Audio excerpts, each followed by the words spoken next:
Good morning, good afternoon, good evening. I hope you're all doing well this fine Thursday.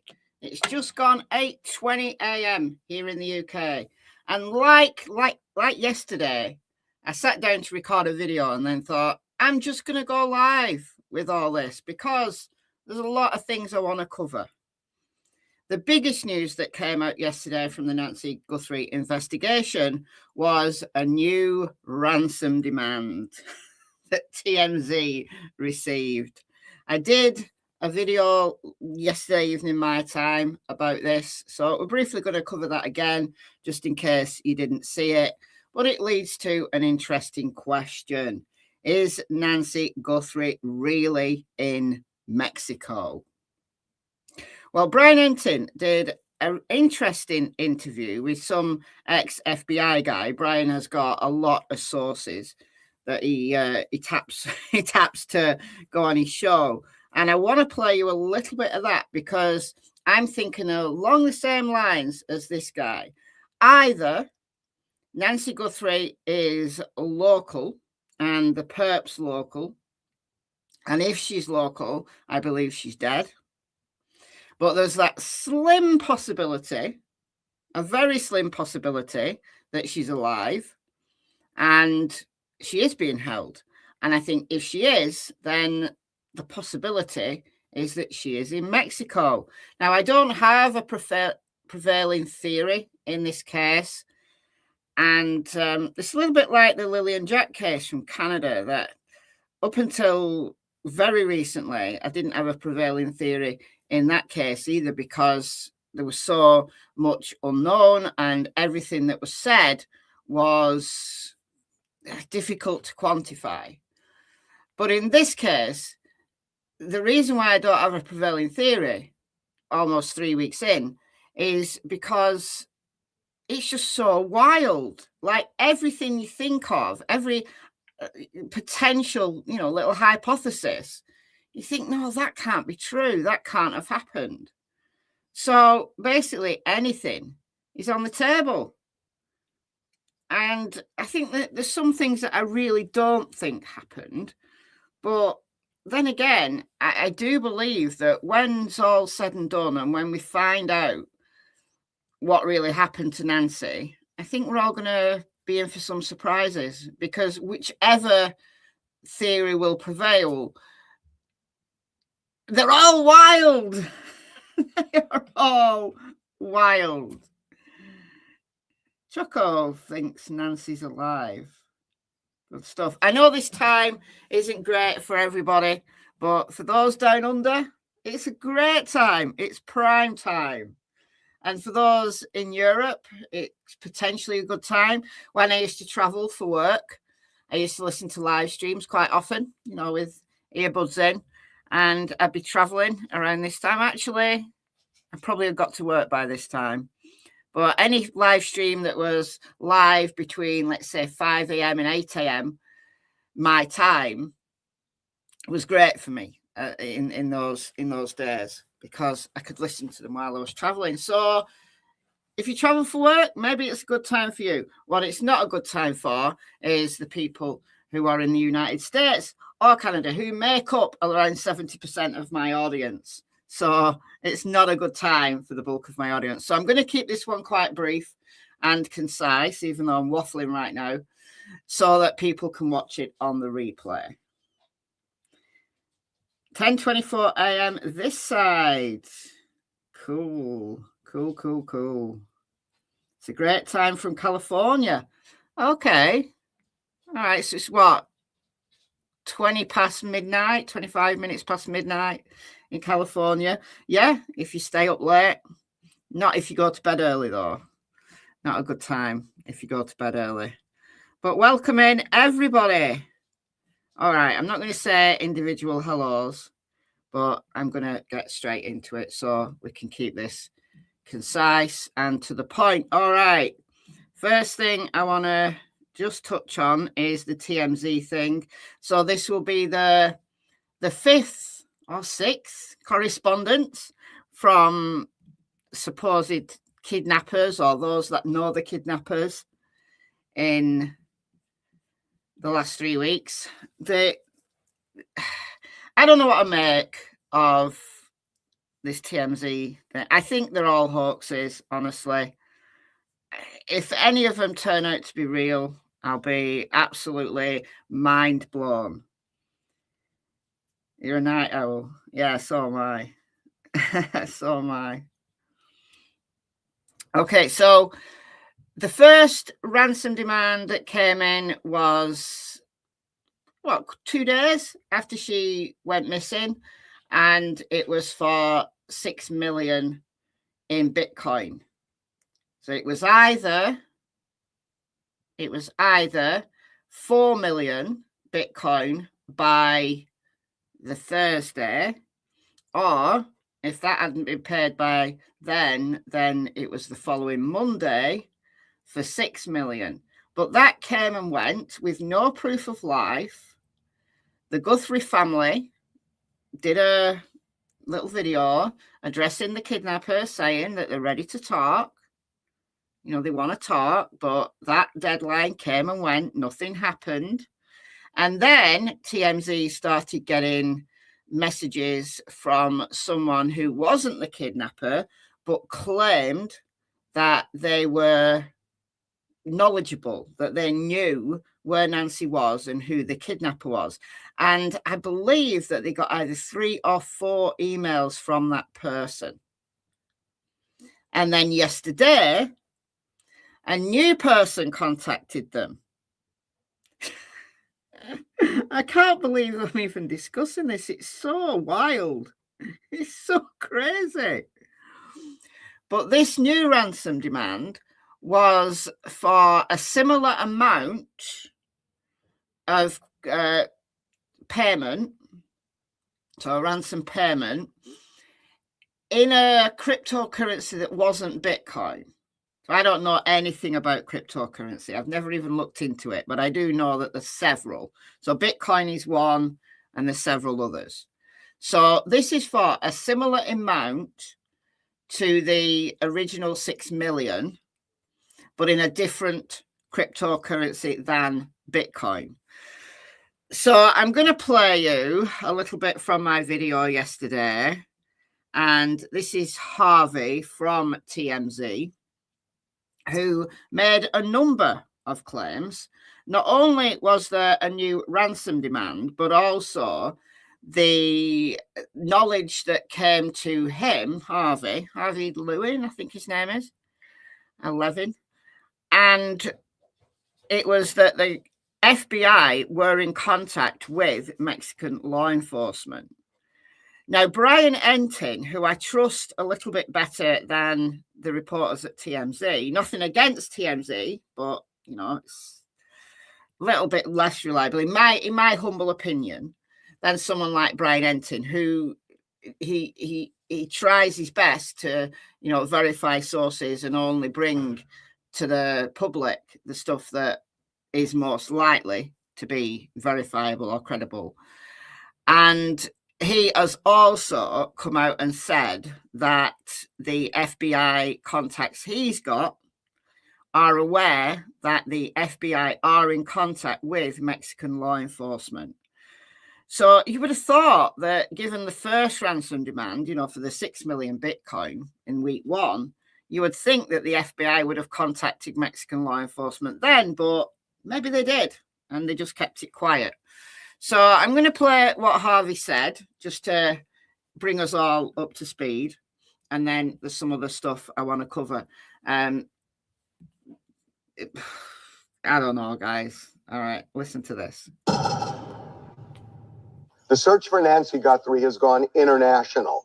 We have learned the FBI has told federal Mexican law enforcement to tell various police agencies to be on the lookout for Nancy and her kidnapper. Now, our law enforcement sources are telling us that it is possible they believe that Nancy was taken across the border, but they doubt if she is across the border, that it happened directly after the kidnapping. We're told that because we know now that the FBI checked cameras, Border Patrol cameras, and also other various electronic devices. We are asked not to be specific about that, and they have come up dry. There is nothing showing any movement across the border where they suspect Nancy Guthrie was in that car. Now, that said, we're told that she could have been taken at some point after the kidnapping, a day or so later or 2 days later. They just don't know. The thing is, with this being taken across the border, how would they know that she was in a vehicle being taken across the border if they put her in a trunk? Because I've asked this question, as I asked this question yesterday, and because I don't know the answer, I've never been to Mexico. I don't know how rigorous the checkpoints are as you cross the border from the United States into Mexico.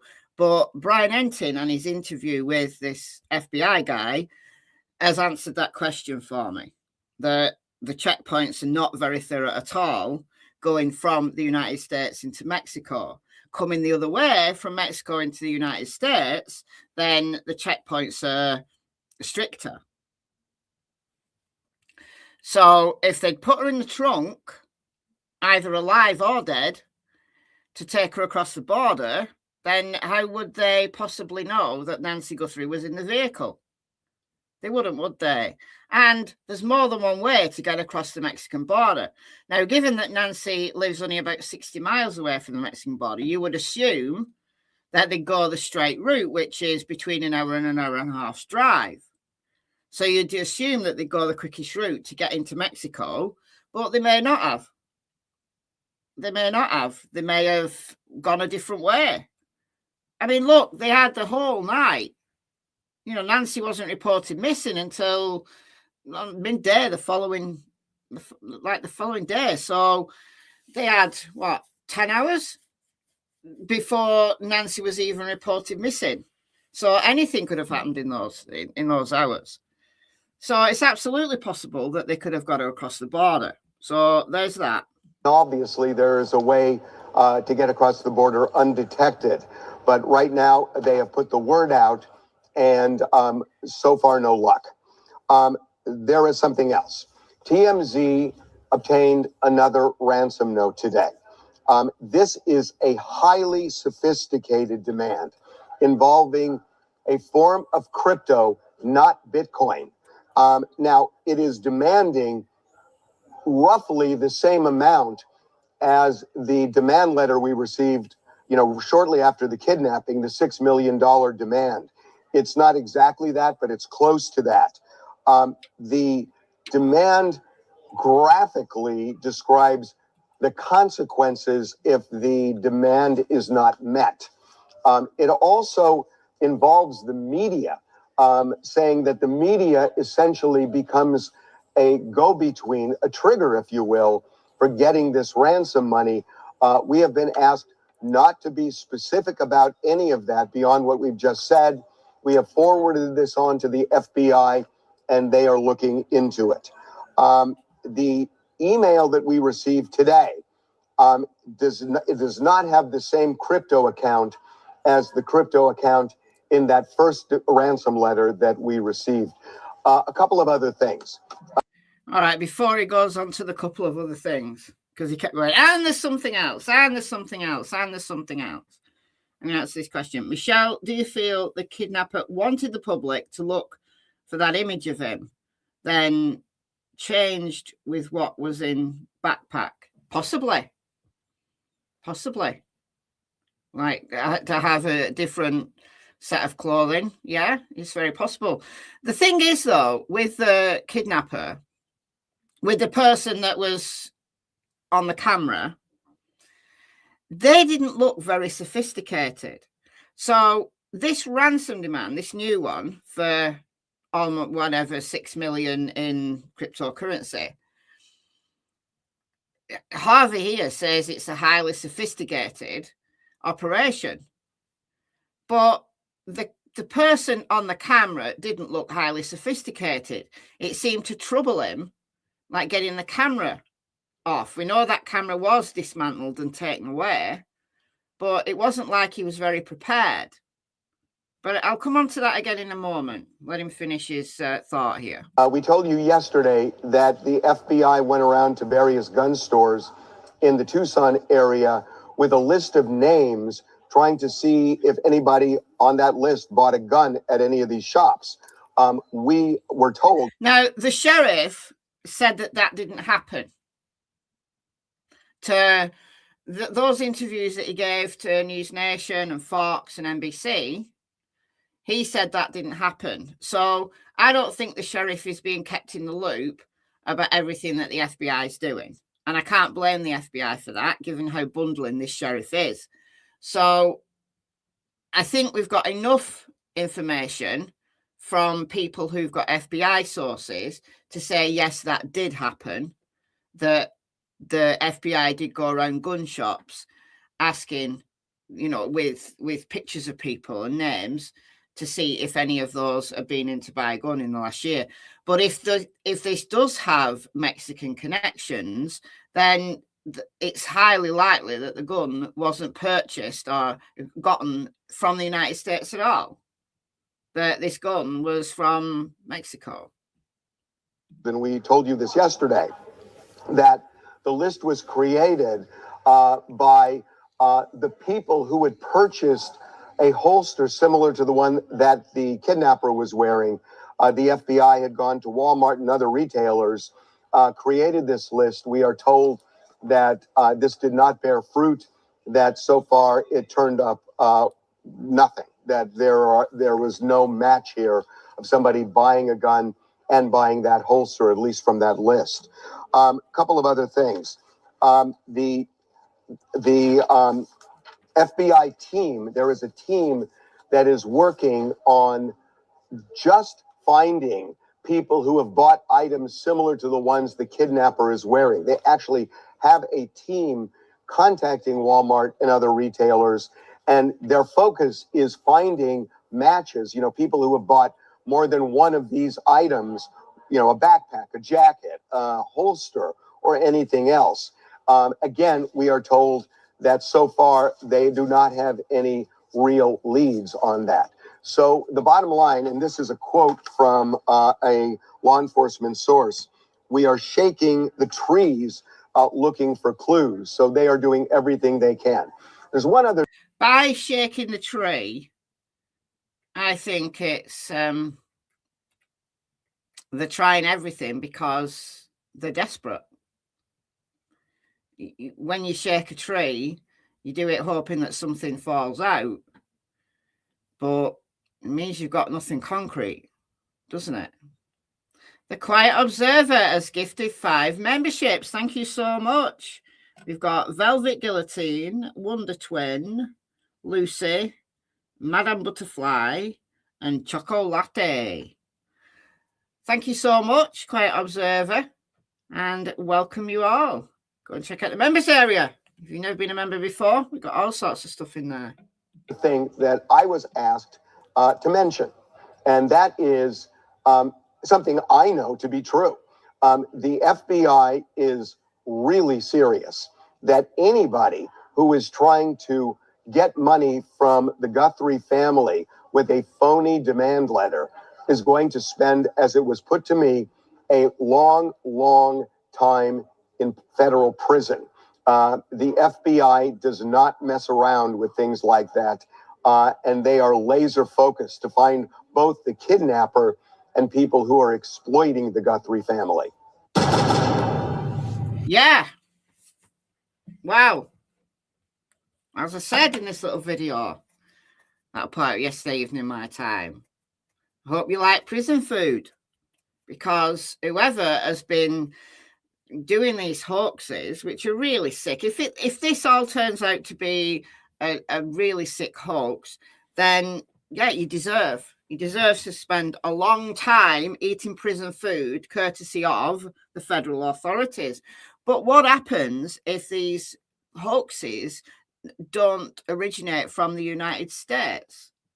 The FBI doesn't have jurisdiction in other countries, does it? So it relies on whatever country it turns out that these hoaxes come from, complying and cooperating with the FBI, which many countries are willing to do, but some are not.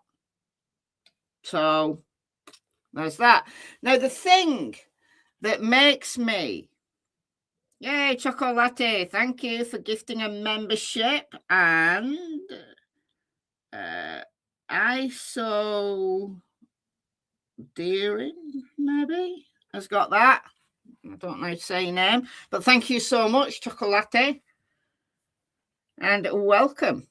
Welcome, welcome. Some people do like prison food. Yeah, I don't want to find out. Maybe they'll contact Interpol. Yeah, it's going to be a big job to track these hoaxes down if it doesn't originate from the United States. It's going to be a big deal to track them down. Now, the thing that makes me question all of this ransom demand stuff is that it's clearly coming from a person or persons who are technologically savvy. But the person who was at the doorbell camera, the masked man, didn't seem technologically savvy to me. He just didn't. You know, he wasn't... what am I doing here? He wasn't prepared. You know, you'd think that he'd think that, and this goes for any, you know, common or garden burglar as well. You know, you'd think that they'd have a plan. Why has it stopped? I don't know why it stopped. But we've all seen this. We've all seen this, haven't we? That he struggled. He struggled to get the camera off the mount, and then went back to try and he got like some shrubbery to, I don't know, try and cover up the camera. You'd think that he'd be more prepared, like a common or garden burglar would be more prepared this day and age. It's like he wasn't familiar with the camera. But it does remind me of this guy. Do you remember this guy? And I'm going to show his face. I'm going to show his face. I've even put him on my thumbnail because he was clearly up to no good. I mean, clearly up to no good. So I'm going to show his face. I know that some news outlets blurred his face when this was doing the rounds. But has this guy been cleared? Has this guy been tracked down? Because we've not heard anything more about this guy. But he has a striking resemblance to it was an unofficial sketch that someone did. So she's been interviewed. She's a very well-established sketch artist. You know, but she's not been employed by the feds or law enforcement to do this sketch. She's done it off her own back. But a striking resemblance to this dude. So what happened with this guy? Because the reason why I asked is because he's doing the same thing. Just let me fast forward it a bit. Where do I show?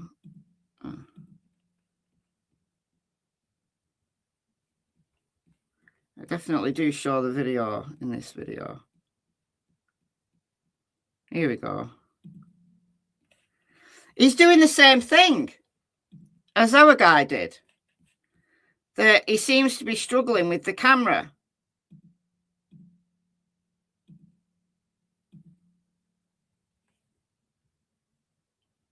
That he sees the camera. Come on, play it, Michelle, from the past.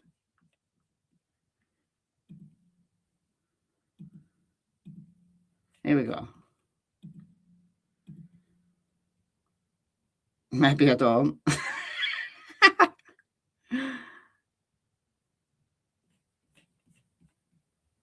But he seems to be struggling with the camera. Here we go. And he like turns round. He's like fiddling. He's messing around. It's not showing. Well, okay. Sorry, guys. Like, he's messing around.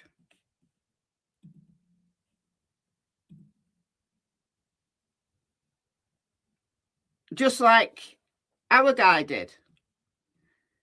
You can see it now, can't you? Still can't see it. Bizarre. Oh! For some reason, StreamYard decided to knock me off the screen share. That's never happened before. That's never happened before. So this guy.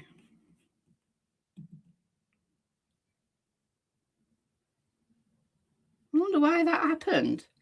Why it knocked the screen share off? Can you see it now? You can definitely see it now. You can definitely see it now. Good, good, good. But this was from about... When did I make this video? 5 days ago.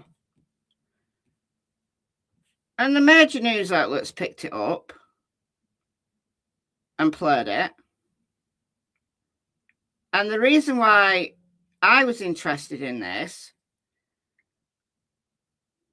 was because he was messing around.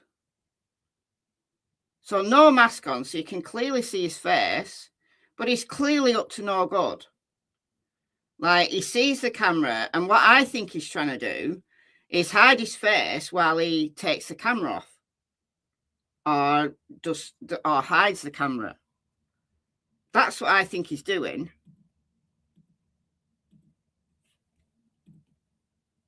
So he comes up to the porch, and I think this was 6 miles away from Nancy's house, and this was from January 23rd. So 8 days before Nancy was kidnapped, this guy was 6 miles away messing around on someone's porch. And what's he doing? What on earth is he doing? Now, some people have said that this is completely innocent behavior.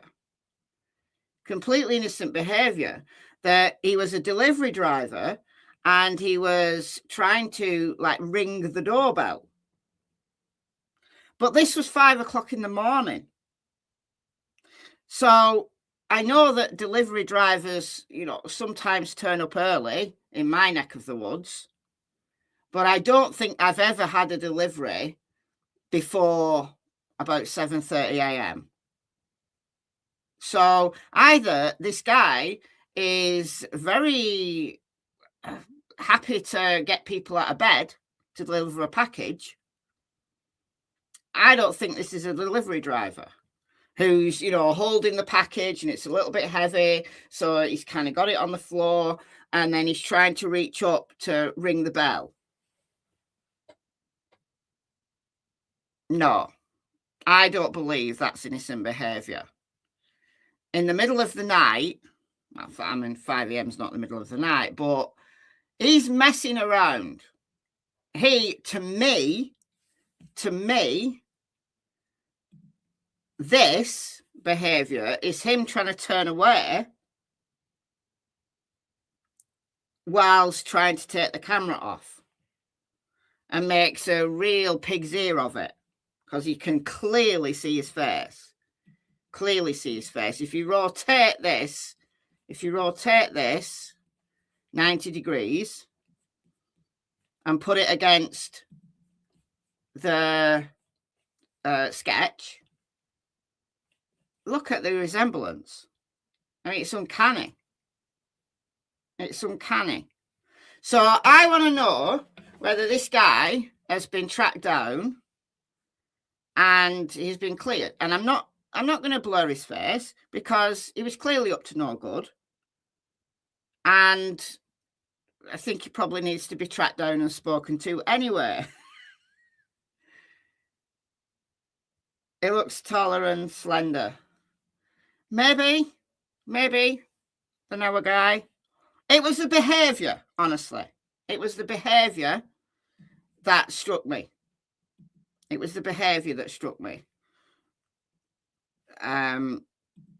you know, compared to our guy. Where am I at here? Why is it not showing my video? StreamYard's really playing up today.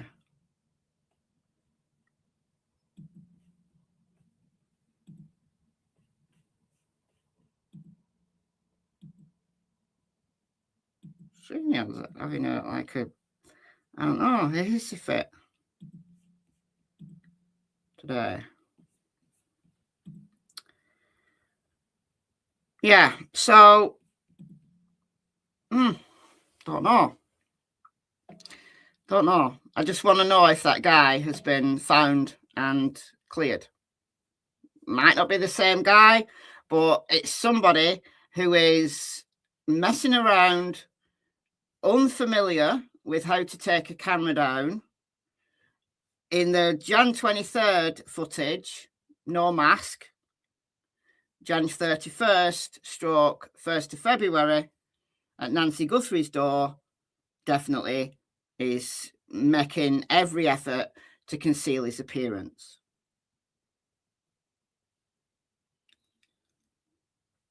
Please look at the eyes up close in the mask.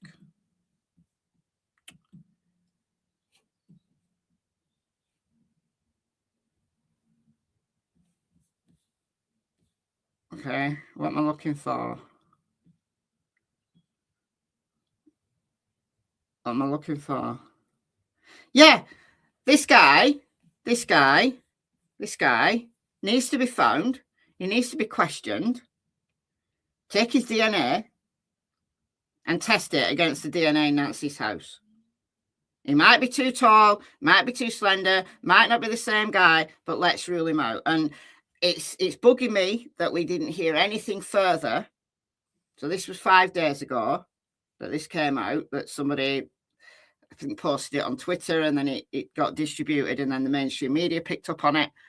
So we've heard nothing in the last 5 days as to whether this guy has been found, whether he's a potential suspect in Nancy's case, or whether he's just a Lucky Lou chancing his arm, trying to, I don't know, rob stuff from people's houses. No idea. Too tall to be Nancy's cameraman, but could be part of the same group. Could be. Because once again, we absolutely don't know if it was one kidnapper, two kidnappers, or a whole group of them. He's wearing 2 masks. Do you think? How do you work that out? I don't know that he's wearing 2 masks. I don't know how you can tell he's wearing 2 masks. It doesn't surprise me if he was. But I would absolutely consider the fact he's gone to great pains to conceal his identity, because he's potentially wearing two sets of gloves. The brows and mascara. I don't think he's wearing mascara. I think what you're seeing is a trick of the light, because he's got a light in his mouth, and then you've probably got the light from the camera, and it's like altering colors. So his glove, for example, is black, but it looks light. And his backpack also looks light when he turns around, just because of the way that the camera is affecting the lighting. Yes, some men do have long lashes, absolutely. Luke Daly wears eyeliner. Does he really? Speaking of Luke Daly, might as well come on to that next.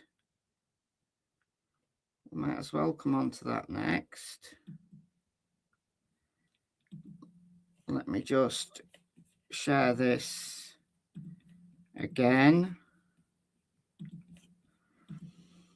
Now, social media named Luke Daly a few days ago, and now the mainstream media are reporting that the man who was taken into custody, not arrested, but later released, this was from the Friday night SWAT, is indeed someone called Luke Daly. I didn't report it originally.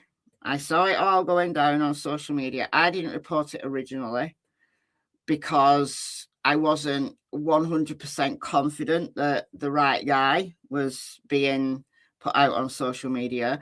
But now that mainstream media have got it, then yeah, I'm gonna talk about it.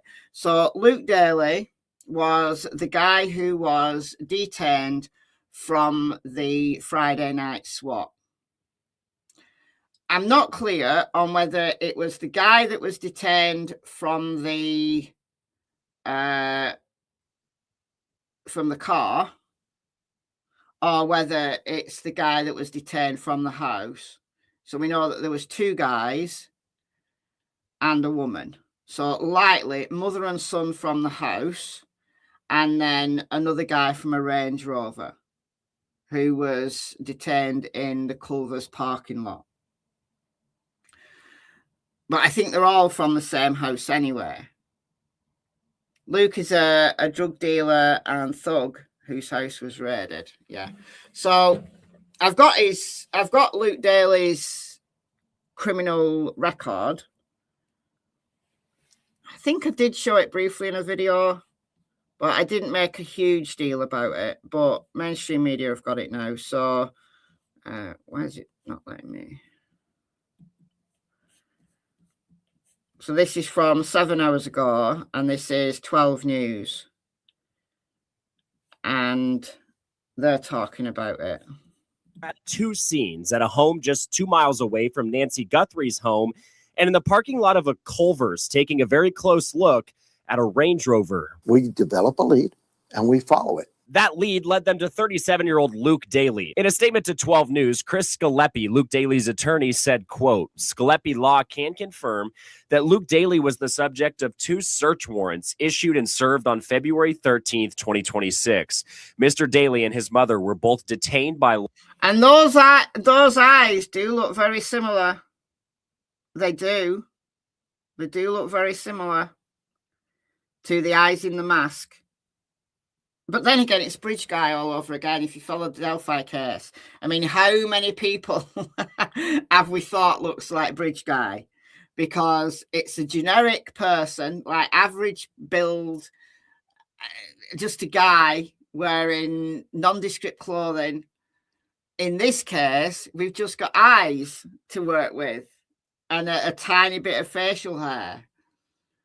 But those eyes do look similar, and he's got very dark lashes. Now, whether he's wearing mascara or eyeliner, or whether he's just got naturally very thick, long eyelashes, some guys do. Some guys have long, thick eyelashes that put most women to shame. So it does look like him. It does. It does look like him. Law enforcement, while these search warrants were being executed, neither Mr. Daly nor his mother were arrested in connection to the case or any other. Mr. Daly has no link whatsoever to Nancy Guthrie and has no information related to her kidnapping.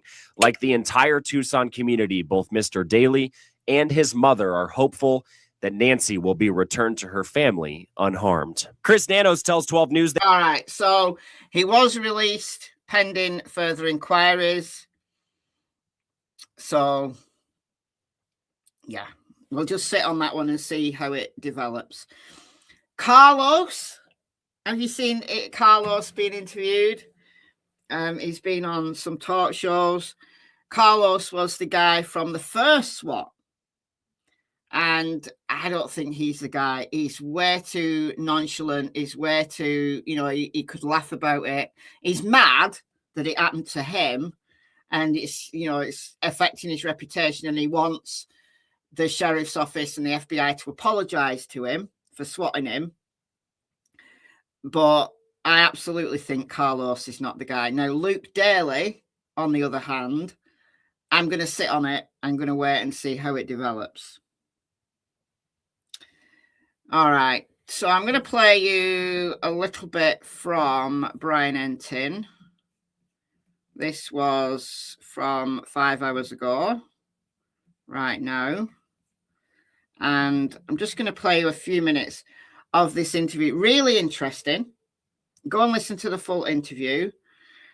I agree.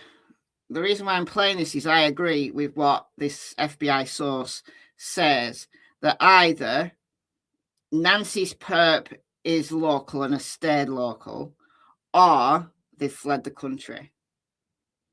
I think that those two things are most likely to be what the perp has done.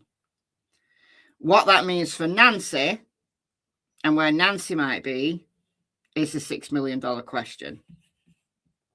A lot of media, including me, everybody got 10 minutes. But today there's been no official briefings from me at the sheriff's office. I'm joined now by Jeff Cortese. He is a former FBI agent, retired special agent. He worked assignments in New Orleans and also in Tucson, which is obviously where I am. He's a SWAT operator, member of the Public Corruption and Southwest Border Violence Squad. So you're the perfect guy for us to talk to right now, because we confirmed that the FBI is now communicating with Mexican authorities regarding the Nancy Guthrie investigation. And that's the most we were able to get from our FBI sources. What do you make of that? I would think that the FBI would have contacted the Mexican authorities sooner, given how close to the border she is, 60 miles, an hour drive. I would have thought that they'd been in contact with the Mexican authorities, this whole time, ransom demand or no ransom demand. So we don't know the time frame here. We just know that the Mexican authorities have been contacted. Now, whether they were contacted yesterday or whether they were contacted 2 weeks ago, we don't know. And I don't think the FBI are going to tell us. Maybe they will. I don't know. What do you think that means? Well, I'm not the least bit surprised, to be honest with you. The proximity of Tucson to Mexico certainly lends itself as an escape route, if you will. If I'm being candid, if it were me and I was planning an abduction in Tucson, I would either stay in Tucson or I would go south. The further away from the border that you move, moving away from the border, you're going to face more scrutiny than going towards the border. In all likelihood, based on the timeline as we understand it, it would be, they'd be far into Mexico if that was their desired route before anyone even knew she was gone. It's exactly. A 60 miles. Exactly. If she's in Mexico and not alive, she will probably never be found. That's true. And also consider this, that she's dead and her body was taken over the border and dumped in the desert in Mexico. And then the perp just came back. So, then I assume that they're not looking for people coming into the United States from Mexico. So the perp could have gone into Mexico with Nancy's body in the trunk, drive, a few hours into the desert and dump her, and then drive home and come back into the United States. There's no way that would be, suspected that somebody coming over the border from Mexico was returning from having dumped Nancy's body. So there's so many possibilities. This is the thing. There's so many possibilities. And each one of them sounds wild in itself. But one of those wild things has to be true. It's insane. 65 mile, hour and a half, hour change, depending on traffic, etc. But easy route out. Relative to the other options going north, south, east, or west, or northeast or west, you're going to potentially expose yourself to more checkpoints, which is more scrutiny. And is the Nogales crossing, isn't it? Is that the one that's closest? Yes. Yeah, it's been a couple of years, but I was doing a story down there and I went in and I remember I walked in And going into Mexico was very easy. I remember when I came back out, you know, there was CBP and there was a metal detector and, you know, you had to show your ID and that kind of thing. But I think I remember just walking right in when you went into Mexico. Yeah, getting into Mexico is going to be, for the most part, much easier than coming into the United States. There are at times random checkpoints that are set up for people who are departing the United States into Mexico, but by and large, it's going to be a much easier transition from the US to Mexico than vice versa. All right, so unless they were incredibly unlucky, I mean, really, really, really unlucky to get, you know, random checkpointed, then they've just driven over the border into Mexico with no checks and nothing. And that's assuming that they went across the border at the point where the feds would have thought they went. What's this? Remember the picture of the suspect with no backpack and no gun and no eyes? That was from January 11th. How do you know that, Criminal Network? Where's that come from? January 11th was a Google search for Savannah's salary and a map of Nancy's home. Luke is involved. Who his accomplices are, I don't know yet. Where are you getting that information from? Very interesting. Very interesting. I'm going to screenshot your comments so I can look into them. Why is it not letting me screenshot? Hold on. Huh? I think it's done it now. It's done it now.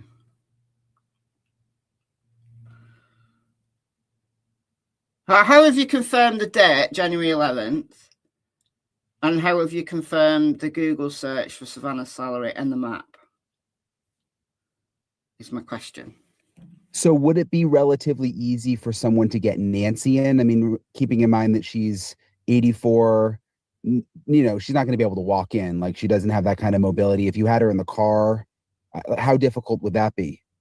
I wouldn't expect that to be very difficult to drive in there at all. Obviously, when you're dealing with somebody who's a little bit more advanced in age, there are other physical issues that captors would have to consider. But none of that should preclude them from being able to seamlessly get into Mexico, in my opinion. And once across the border, I mean, I guess you could take her anywhere. I mean, I guess that's I mean, at that point, it depends on. Yeah, it depends on what their intentions are. It depends on what contacts they have. It depends on if they're from Mexico, if they're working with people in Mexico, or if it's just if they're working in isolation. So, you know, there are a lot of factors. Anything could have happened. Crossed into the into Mexico, and anything could have happened. Like, all bets are off. She could be alive. She could be dead. All bets are off.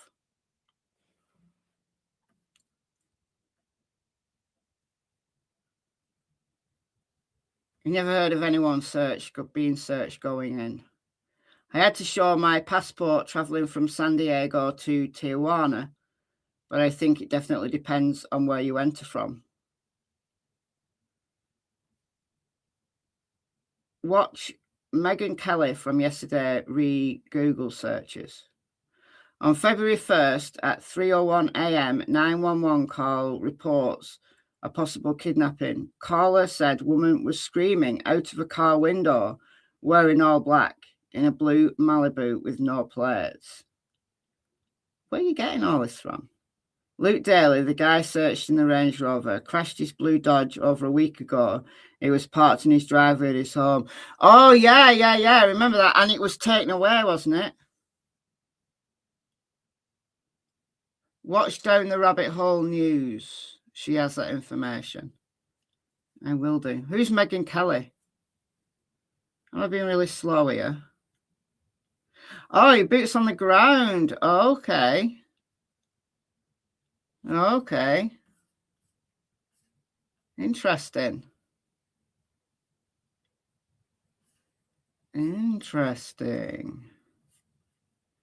So February 1st at 3:01 a.m., 911 call reports a possible kidnapping. Caller said woman was screaming out of a car window wearing all black in a blue Malibu with no plates.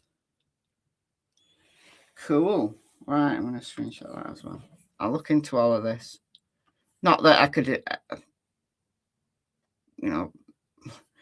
verify it 100%.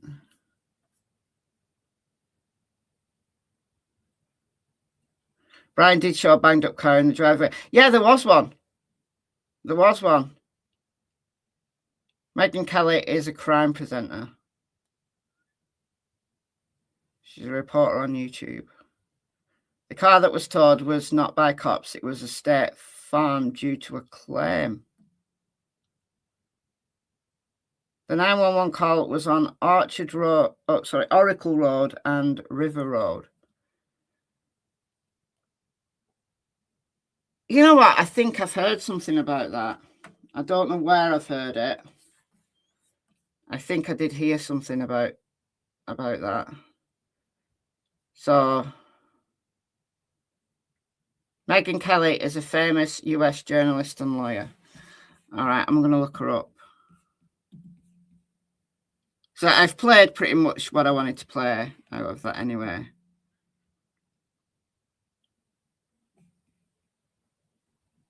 Where am I looking? What's her channel name?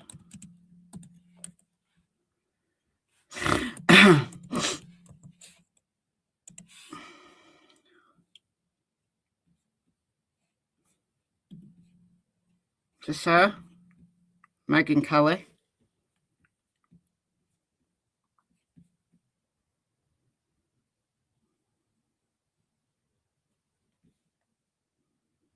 What authorities really believe happened to Nancy Guthrie? Right, I'll check her out. I've never heard of this person before, but I'll check her out. She's left regular TV to do this. She's a former attorney.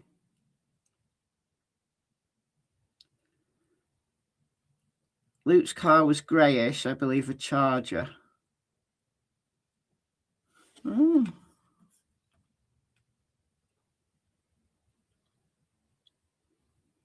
Believe she knows Savannah Guthrie.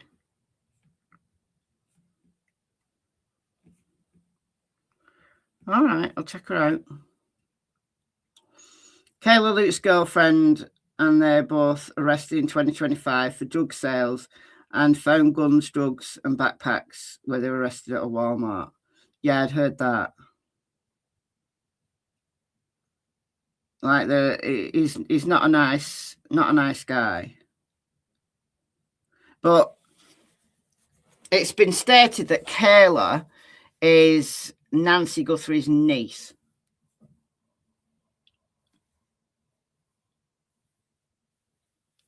Email me the YouTube link, re-Google searches. Thanks. Yeah, if you could do that, that'd be great.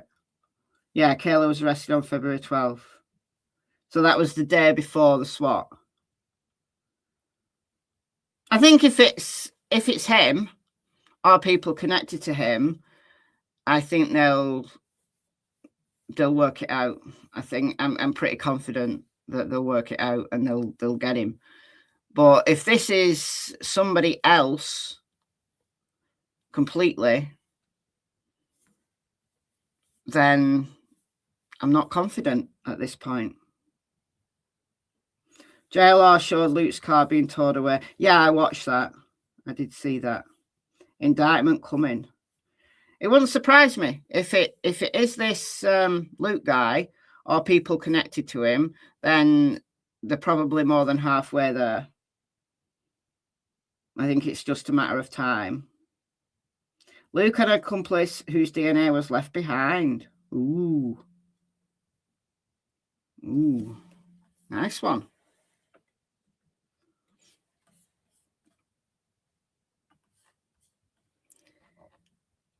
So we could be, we could be seeing movement on the case somewhat soon.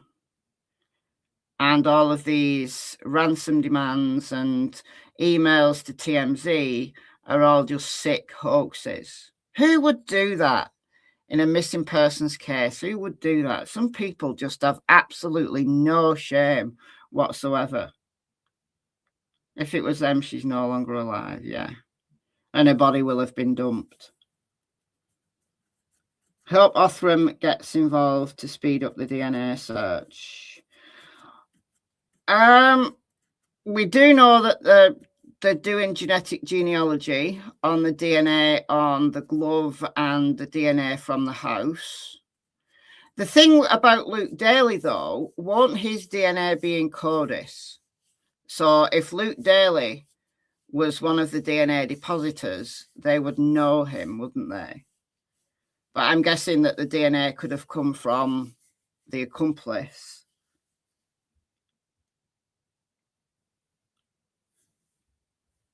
But given his involvement in the criminal justice system, you would think that his DNA would already be in CODIS, so they'd have got a hit. Because if we're saying that the guy in the mask on the porch is Luke Daly, based on the similarities of their eyes, then you have to assume he's one of the guys that went in the house. So why is there no DNA match? Not all criminals are DNA'd. I thought all people with felonies was DNA'd. Is that not the case? Is it just certain felonies? Does it depend on the state? Only if he'd been to prison would his DNA be in CODIS. But he has been to prison. He has been to prison.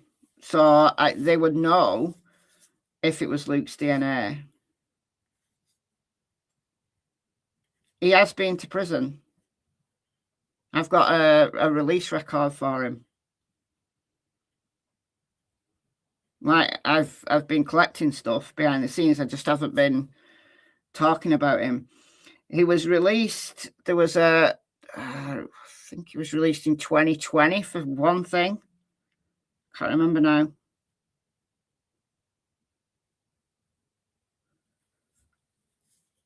What did he go to prison for? Drugs, I think.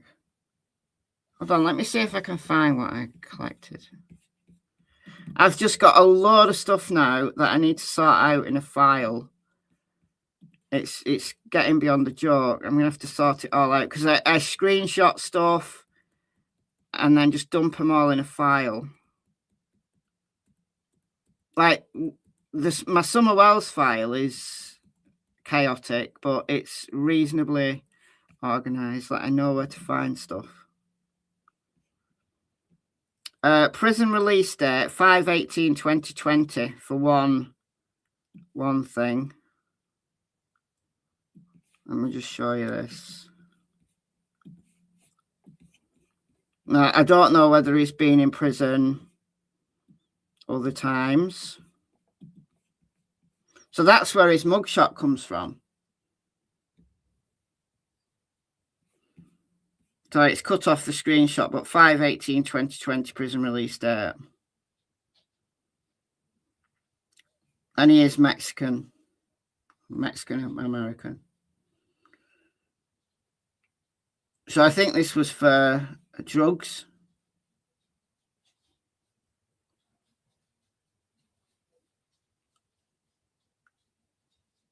Kayla refused transport to court yesterday.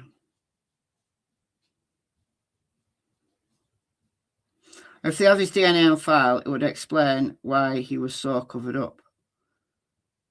That's also true. But it would mean that there was someone else in the house. He's also lawyered up, yeah.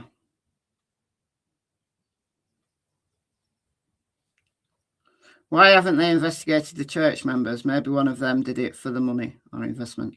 No, I think the people at the church are like Nancy's friends, like older people. Certainly not a young masked man.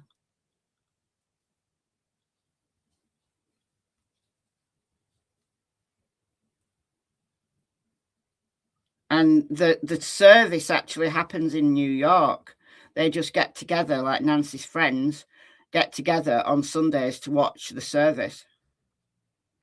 So I think it's like more like older people, like Nancy's age, get together. So no, I don't think it's anything to do with the church.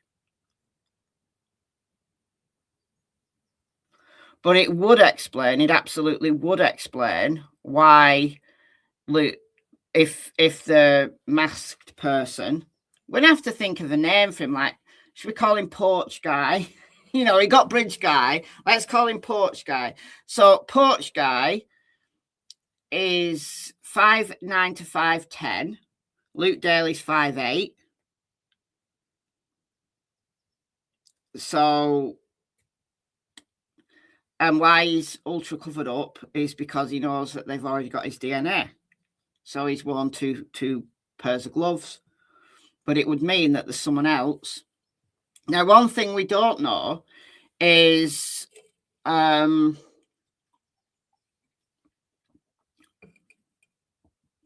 thing we don't know is how they got in. That's never been released. So, did they break in? Did they have a key? Or did they walk in because Nancy keeps the door unlocked?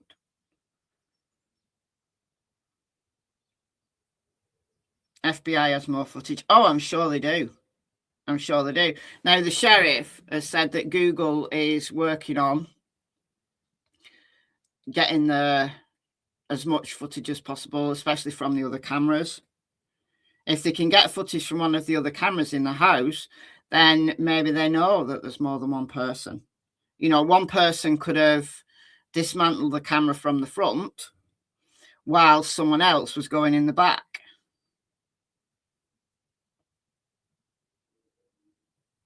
So the Kayla Day who was arrested was in a relationship with Luke Daly, and Kayla was Nancy's niece. Yes, Kayla is in a relationship with Luke. I can't confirm that Kayla was Nancy's niece. It's been said, I can't confirm it.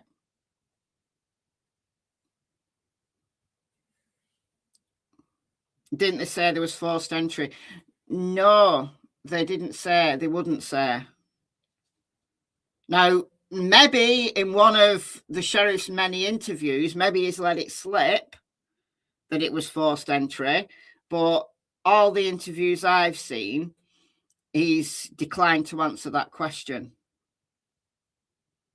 So it's interesting why they're keeping that information close to their vest, given how much else the sheriff has shared. It's interesting that they're keeping that quiet.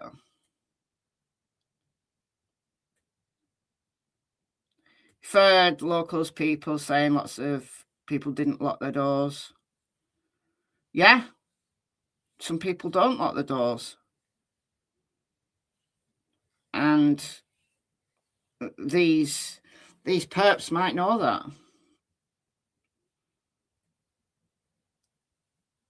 Maybe she had a doggy door. Maybe she did. Maybe she did.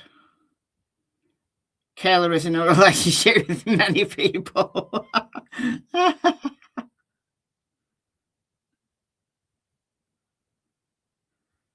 Truly believe they will have this person soon. Yeah, if it's Luke and or his associates, I think they will. I think they're on their heels. And it's not what you know, though, it's what you can prove. So it'll be the getting the proof aspect that they're working on right now. You know, they know, but they can't prove it yet. But if it's something else or someone else or a group connected to Mexico, then the chances of getting them, I think, are pretty slim.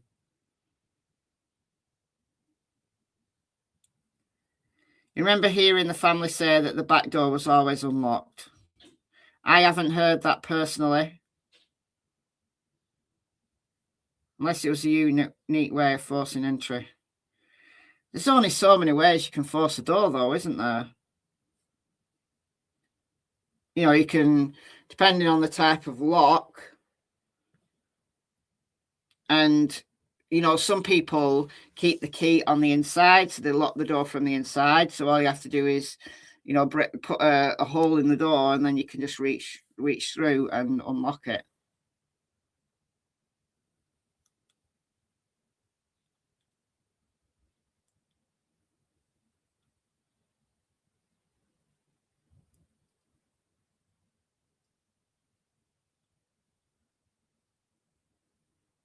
I think they gained access to the garage with a code. So if you got in through the garage, yeah, like the interior door from the garage into the house, people don't tend to lock that door, do they? If they've got like a door like that. Megyn Kelly used to work for Fox News.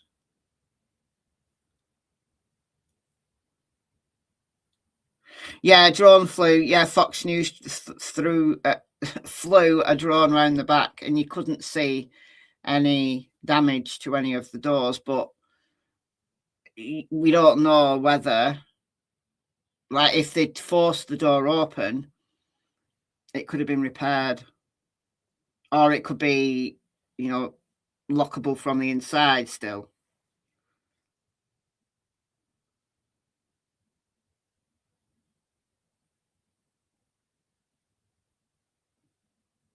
So, yeah, very interesting. Very interesting. Very, very interesting. All right, I'm going to go to keep this one reasonably brief. I may be back later. If there's any breaking news or anything else I want to talk about, I will be back later. Maybe the garage door wasn't shut properly after return. Yeah, maybe.